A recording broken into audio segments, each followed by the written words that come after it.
The movie starts with the protagonist Mika looking out of the window of a train and reminiscing about her first love. We are then taken to a flashback where Mika is at high school. Being a freshman, she is just discovering the joys of high school and romance. One fine spring day, a boy corners her in the hallway and asks for her phone number. Disgusted by his arrogance and multiple skin piercings, Mika tries to evade the boy's unwanted attention and bumps into his blonde-haired friend, Hiro. Mika thinks nothing of their first encounter, preoccupied as she is with the more mundane things in her student life.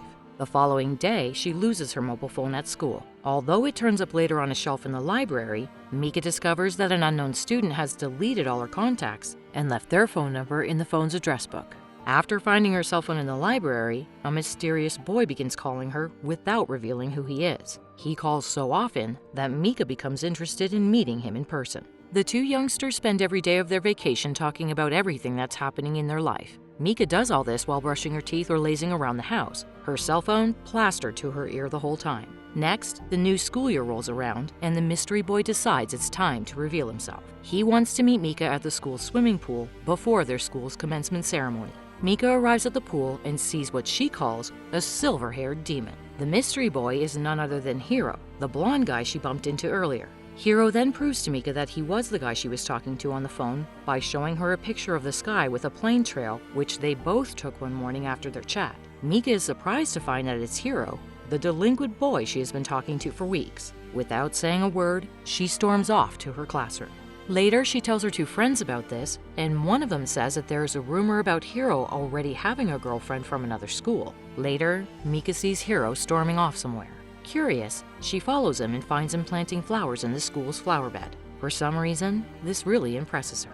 Feeling a little guilty about her earlier rejection, she stops for a chat, and in joyful response, Hiro takes the garden hose and points it up at the sun, creating a beautiful rainbow above them. In the next scene, Mika is in her class when suddenly her phone beeps. It's Hiro asking her to come to the library now. Thinking he's in some kind of trouble, Mika fakes a stomachache and gets out of the class. Then they sneak off campus and go for a bike ride. After that, Hiro takes her home. Young and in love, the couple make out on the floor. They carry on, moving to the bed. Just before sunset, Mika wakes up but Hiro is still asleep. Suddenly, he mumbles a girl's name, Saki, which understandably irritates Mika. Feeling like a used rag, Mika flees Hiro's home, but a few minutes later he wakes up and sends her a text. He writes that the girl whose name he uttered is his crazy ex-girlfriend. In response, Mika asks if she can trust him, and Hiro quickly assures her that she can trust him with all her heart. The young couple then decide to go on their first real date, agreeing to meet at a bus stop. Mika gets there early, then suddenly a minivan pulls up. A couple of hooded thugs grab her and take off. And the next thing Mika knows is the van stops beside an abandoned field. The door slides open and Mika quickly escapes, and they chase her into the meadow. Unfortunately, the gang catches up with her and corners her. They then assault her before leaving Mika in the field. It's nighttime, and an unconscious Mika remains alone by the field. Thankfully, Hiro shows up on his bike and runs towards her. Mika can't believe Hiro managed to find her in the dark. The two then go to Hiro's home, where his older sister takes care of Mika. Later, Hiro manages to track down the thugs at a dark warehouse and single-handedly thrashes them into confessing. It turns out that the mastermind behind the kidnapping and assault is Hiro's ex-girlfriend Saki, who ordered the dirty deed to get back at Hiro for dumping her. Enraged, Hiro finds Saki and drags her by the hair before Mika's feet. He then starts brainstorming ways of how they should punish her. The innocent Mika forgives Saki immediately, but Hiro's older sister cuts her hair really short as punishment. Next, Mika's family finds out about the incident and has her checked into the hospital. Fortunately, she isn't pregnant. As the days pass by, the lovers move on, but Saki doesn't stop harassing Mika. She usually sends text messages threatening her to break up with Hiro. The following day, when Mika enters her classroom, she sees malicious graffiti scrawled on the blackboard calling her nasty names. Just then, Hiro arrives and shouts angrily. He vows to catch the culprit and punish them. He also promises Mika that he will protect her no matter what. Next, the couple run off to the library, where she tells him that she isn't afraid anymore because they are together. They then embrace each other and make out on the floor. One day while having dinner, Mika suddenly feels nauseous. Her parents are worried and they take her to the hospital, only to find out that Mika is now pregnant with Hiro's child. Later, she invites Hiro to a cafe to reveal the pregnancy. The latter is shocked, and as soon as he learns that he is going to be a father, he runs off. Confused, Mika waits for his return, but Hiro doesn't show up. Devastated, she decides to leave, but at the last second, Hiro arrives with a gift. He explains that he went to buy a gift to celebrate their new beginning. That evening, Hiro takes Mika to his parents' house and tells them about the new baby. He also says that he wants to quit school and work so he can support Mika and the baby. His father asks if he loves her, and Hiro proudly says he does. With this, the couple is welcomed into the family with open arms. However, Mika's parents are stricter, so Hiro decides to color his blonde hair black and formally ask them for her hand. He promises to support Mika and their baby. Hearing all this, the strict parents also approve and welcome them. Just when the future starts looking good for Mika and Hiro, Saki re-enters the picture to foil everything. One day after finding out about her pregnancy, she goes to Mika's school and confronts her. Mika tries to ignore her and leave, but Saki pushes her down the stairs, injuring her slightly. The following day, when they are celebrating Christmas Eve, Mika suddenly feels severe pain. After arriving at the hospital, she is told she has lost her baby. The news devastates Mika, as she was really looking forward to being a mother. Later, she reveals the bad news to Hiro, who has just come back from the temple after praying for his baby's safety. In the next scene, the couple cries together.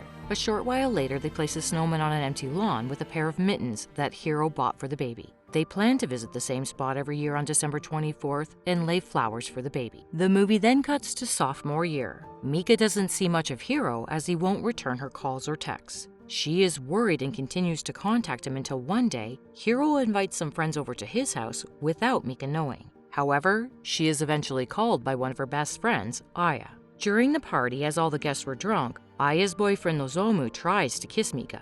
Scared, she hurriedly runs to the bathroom and washes her face. But when she comes back, she sees Hiro kissing another girl.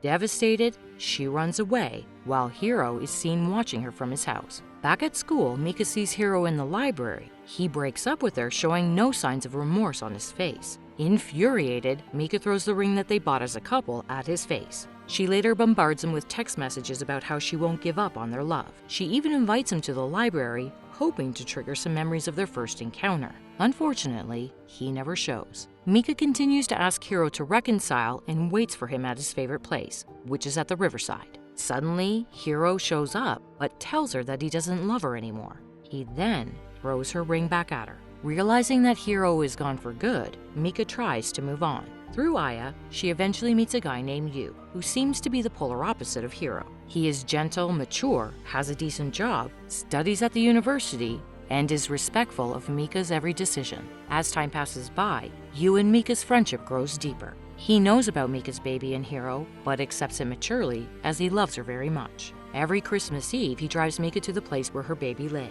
Every year, she brings a new pair of appropriate-sized mittens to coincide with what would be the baby's growth. Sadly, Hiro never shows up as promised, and Mika believes he never cared. On Christmas Eve, Yu finally proposes marriage to her, which Mika gladly accepts. In the next scene, Mika goes to her baby's resting place and sees Hiro's friend Nozomu putting flowers and gifts on the grave. He reveals that he will be coming from now on. Mika is confused, so she asks about Hiro. Sadly, Nozomu reveals that Hiro was diagnosed 2 years ago and is dying of cancer. The news devastates Mika, and reality finally dawns on her.